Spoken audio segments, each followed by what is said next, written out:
Hi guys, मेरा नाम अजय शरावत है। आप सभी लोग जानते हैं कि हमारे कंट्री में 500 और 1000 के नोट बैन कर दिए गए। 8 नवंबर को मोदी जी के खुद के भाषण के बाद जब ये नोट बैन हो गए तो मैं वेट कर रहा था कि कुछ लोग नई नई तरह की थ्योरीज निकालेंगे, बिकॉज पहली बार करप्शन को खत्म करने के लिए एक पहली बार ऐसा प्राइम मिनिस्टर आया जिसने इतना सख्त स्टेप लिया है। और अगर आप लोग को लगता हो कि ये सडन हो गया, जैसे सारे पॉलिटिशियंस करें नहीं, अचानक कैसे कर सकते हो, जनता कह रही है अचानक कैसे कर सकती हो, अगर आपको ध्यान ना हो, प्रधानमंत्री जी ने हमेशा आपको इशारे से जरूर बताया, it was a part of a plan. ये कभी भी आपके लिए अचानक नहीं था। आपके आधार कार्ड बनाना अचानक नहीं हुआ। आधार कार्ड के बाद जनधन योजना चलाना, जिसमें आपके बैंक अकाउंट खोले गए, आपकी चीजों को पेपरलेस किया गया, वो अचानक नहीं हुआ। सब्सिडीज के पैसे अकाउंट्स में जाना, एलपीजी के सब्सिडी के पैसे अकाउंट्स में जाना, वो अचानक नहीं हुआ। एग्रीकल्चर की सब्सिडी के पैसे अकाउंट्स में जाना, वो अचानक नहीं हुआ। It was a part of a plan. पहले आधार कार्ड, फिर जनधन, फिर आपकी जनधन के बाद आपके सब्सिडीज को भेजना, आपको पहले बैंकिंग से कनेक्ट किया गया।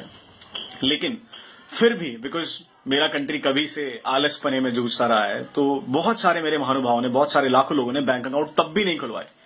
1 रुपए की कॉस्ट पर बैंक अकाउंट खुल रहा था, लेकिन लोगों ने बैंक अकाउंट तब भी नहीं खुलवाए। बार बार बोलते बोलते मोदी जी थक गए, आधार कार्ड बनवा लो, जनधन योजना के तहत बैंक अकाउंट खुलवा लो, खुलवा लो, खुलवा लो, कोई सुनने को तैयार नहीं था। ठीक है, फाइनली 8 नवंबर को यह स्टेप ले दिया गया कि 500 से 1000 के नोट को हम बंद कर रहे हैं, ताकि हम करप्शन के एक बहुत बड़े लेवल को खत्म कर सकें और पूरी मार्केट की करेंसी मार्केट के अंदर वापस आ जाए, जो कि घरों में दबी पड़ी हुई है। अगर आपने देखा हो, लोग कह रहे हैं कि भाई इससे करप्शन पर कोई फर्क नहीं पड़ेगा, खासकर मेरे माननीय योग पुरुष केजरीवाल जी। सही बता रहा हूं केजरीवाल जी, अगर ये डेमोक्रेसी और कानून ने हमारे हाथ नहीं बांधे होते ना, सच में हम आपका मार मार के मोर बना देते हैं। मतलब सोचो, इतना फ्रस्ट्रेटेड हो गए हम लोग एज ए यंगस्टर, आपको देखते देखते, आपकी बातों को सुनते सुनते। इतने घटिया ख्यालात हैं आपके। एक छोले भटूरे वाला ना दिल्ली में आपसे ज्यादा समझदारी की बात कर सकता है।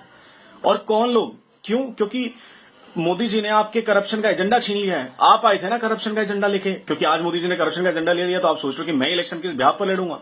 अरे कभी तो अपनी ग्रीड को छोड़ो, अरे कभी तो अपने लालच को छोड़ो। इतना बड़ा स्टेप लिया गया है, अब तो सुधर जाओ। तुम पता नहीं इनकम टैक्स डिपार्टमेंट में थे या नहीं थे सर, पता नहीं आपका क्या सीन है सर, किसने आपको इनकम टैक्स डिपार्टमेंट में रखा पता नहीं। और कौन कहता है कि आप दिल्ली के मुख्यमंत्री हो यार, बस हम आपसे ही दुखी हो गए हैं। मतलब ऐसे ऐसे स्टेटमेंट।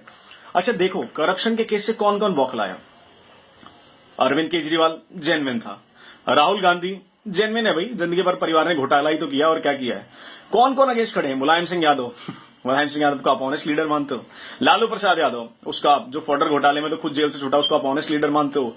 मायावती, नोटों की माला पहनने वाली ऐसे लीडर। ऑपोजिशन में कौन कौन है? ममता बनर्जी, जिसने खुद कलकत्ता का भट्टा बिठा दिया। एक बार ये देखो कि कौन लोग अपोज कर रहे हैं इस डिसीजन को। दोस्तों समझो, इन नेताओं के चंगुल में मत आओ, ये चीज को देखो। हाँ, सब परेशान है, मैं भी परेशान हूं, मेरे पास भी 150 रुपए थे, 3-4 दिन से ऐसे ही घूम रहा हूं, मैं एटीएम तक एक्सेस नहीं कर पाया हूं। कहीं ना कहीं तक 130 करोड़ को देश को मैनेज करने के लिए मैनेजमेंट उतनी ज्यादा नहीं थी बैंक के पास। लेकिन हाँ, अभी बैंक ने कुछ मेजर स्टेप लिए हैं, जिसके तहत उन्होंने मोबाइल बैंक चलाने के लिए कहा है, मोबाइल एटीएम चलाने के लिए कहा है। मतलब आपके गांव में, आपके आसपास में अगर 6 एटीएम थे, अब मोबाइल एटीएम के थ्रू 10 वैन और खड़ी हो जाएंगी, तो आपके पास वहां 10-12 एटीएम और एक्स्ट्रा होंगे, और बैंक भी शुरू हो जाएंगे। आप थोड़ा सा साहस रखो। और जितने भी लोग समझ रहे हो ना करप्शन सिर्फ नेता के पास है या किसके पास है, सोचो कर नेता के पास पैसा आता कहां से है। नेता को पैसा देने वाले हैं कौन? बिजनेसमैन, वेंडर्स, ट्रेडर्स, ये परचून की दुकान चलाने वाले, जितने भी जहां पे बैठे हैं, चांदनी चौक चलाने वाले। मेरा पूरा दिल्ली जानता है कि कैश पर मार्केट कैसे चलती है। आज भी दिल्ली में कितने % दुकानें हैं जो आपको बिल देती हैं? कोई बिल नहीं देता आपको। इस बात को समझो। इतने ज्यादा लोगों का पैसा मार्केट में आया जो होल्ड करके बैठे थे। आप जो लोग कह रहे हैं ना कि ये लाइनें बहुत लंबी लंबी हैं, बाहर लाइनें बहुत लंबी लंबी हैं, मैं आपको कुछ कुछ चीजें बता देता हूं लाइनें क्यों लंबी हैं। इनमें से आधे से ज्यादा लोग वो हैं जिनके फैक्ट्री ओनर्स ने अपनी लेबर को छुट्टी देके, पैसे देके भेजा कि जाओ डिपॉजिट करा के लाओ और कैश एक्सचेंज करा के लाओ, ताकि वो अपने ब्लैक का व्हाइट कर सकें। इनमें से ज्यादा पॉपुलेशन वो जो उस पैसे को रिपीट कर रहे हैं। हमारे जैसे लोग हैं, 4.5 से 5% के सैलरी लोग हैं जो सिर्फ तनख्वाह में से अपना टैक्स कटाते थे। बाकी तो टैक्स आप पैसे ही खा रहे थे। रोज टैक्स बचाओ, ये टैक्स ही नहीं भरते। डॉक्टर हैं, कितने इंडिपेंडेंट क्लिनिक्स हैं, कितनी इंडिपेंडेंट शॉप हैं, ट्रेडर्स हैं, चांदनी चौक है, भगीरथ पैलेस है, मार्केट है, जहां सिर्फ कच्चे का काम होता है। मैं खुले में बता रहा हूं, सिर्फ कच्चे का काम होता है। जहां पे कहा जाता है भाई साहब कच्चे में डील करेंगे, ये ना आपको कभी बिल देंगे। इनका धंधा होता है 60 लाख का, और इनकी इनकम टैक्स रिटर्न फाइल उठा के देखोगे ना तो मिलेगी आपको 7 लाख रुपए की। तो सोच के देखो, क्यों सैलरीड आदमी, एक सैलरी वाला आदमी ही सारे भारत का टैक्स क्यों भरेगा? ये बिजनेसमैन कहां जाएंगे, ट्रेडर्स कहां जाएंगे, ये कौन भरेगा इनका टैक्स? ये क्या मक्खन मलाई खाने के लिए बैठे हुए क्या? और इन्हीं के ऊपर लगाम लगाने के लिए मोदी जी ने स्टेप लिया है और ये बहुत ही कमेंडेबल स्टेप है, ये फ्यूचर का स्टेप है, ये इंफ्रास्ट्रक्चर का स्टेप है। इस स्टेप के अंदर मोदी जी को अगर हम सपोर्ट नहीं करते तो हम कायर हैं, हम पे धिक्कार है हमारी जिंदगी पर कि एक ऐसा प्रधानमंत्री मिला है जो इस देश को कहीं ले जाने में सक्षम है, उसे ले जाने की राह रखता है और हम आज उसे सपोर्ट तक नहीं कर पा रहे हैं। कल आर्मी की बात जब आई तो इंटरनेट फ्लडेड था कि हम आर्मी के साथ हैं, ये हैं, सपोर्ट है। अरे इंटरनल वॉर छेड़ लो तुम, बाहर तो आर्मी बहुत अच्छी है, जो अंदर की वॉर छिड़ी है ना, मैं इससे लड़ाई लड़नी है। हमें केजरीवाल जैसे टुच्चे, जाहिल और इन गवार मुख्यमंत्रियों से पीछा छुड़ाना है। मायावती की कास्टिस्ट की पॉलिटिक्स, मुलायम सिंह यादव की कास्टिस्ट पॉलिटिक्स, ये चोर बैठे हैं, पुराने पापी बैठे हैं। ये कांग्रेस आज के थोड़ी ना, ये 60 साल की दी हुई बीमारी हमें करप्शन की।